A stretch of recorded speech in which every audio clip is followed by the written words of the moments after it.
एक गांव में रामू नाम का हलवाई रहता था। वह बहुत ईमानदार और मेहनती व्यक्ति था। रामू हलवाई बहुत स्वादिष्ट मिठाइयाँ बनाता था, जिसके कारण लोग दूर दूर से उसको अपने समारोह में मिठाइयाँ बनवाने के लिए बुलाते थे।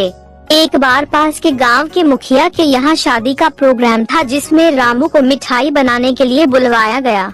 रामू गांव में जाकर मुखिया के यहाँ अच्छी अच्छी मिठाइयाँ बनाता है, जिसके पश्चात मुखिया ने प्रसन्न होकर रामू को अच्छे पैसे दिए और ढेर सारी मिठाइयाँ घर ले जाने को दी। मिठाइयों को एक गठरी में बांधकर रामू गांव के रास्ते जाने लगा।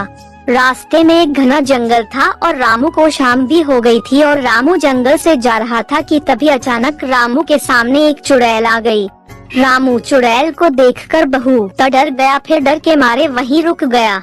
इतने में चुड़ैल रामू को देखना खूब जोर से हंसने लगी और बोली, अच्छा हुआ जो तू आ गया, मैं कितने दिनों से भूखी थी, अब तू मेरा भोजन बनेगा।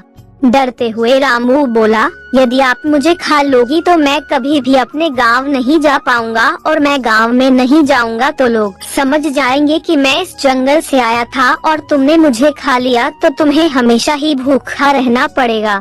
यदि मैं तुम्हें अपने बदले खाने के लिए कुछ दे दूं तो। रामू की बात सुनकर चुड़ैल बोली, तू क्या दे सकता है खाने में जिससे मेरी भूख शांत हो जाए।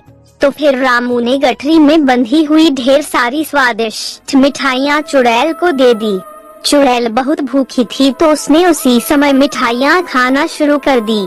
मिठाइयाँ खाकर चुड़ैल बोली, यह मिठाइयाँ बहुत स्वादिष्ट है और मुझे बहुत अच्छी लगी, इसलिए मैं तुम्हें जिंदा जाने दे रही हूँ, लेकिन मेरी एक शर्त है कि तुम मुझे आगे भी मुझे इन मिठाइयों को ला कर दोगे। तो रामू बोला कि वह बहुत गरीब है और मिठाइयाँ बनाने के लिए बहुत सारे पैसे चाहिए और वह इतने सारे पैसे कहाँ से लाएगा ताकि और फिर मिठाइयाँ बनाएगा। रामू की है बात सुनकर चुड़ैल बोली, रुको, मैं तुम्हें सोने की मोहर देती हूँ, जिनको बेचकर तुम मिठाइयों के लिए सामान खरीद लेना और मिठाइयाँ बना लेना। इसके बाद चुड़ैल अपनी गुफा में जाकर ढेर सारी सोने की मोहर लेकर आती है और रामू को दे देती है।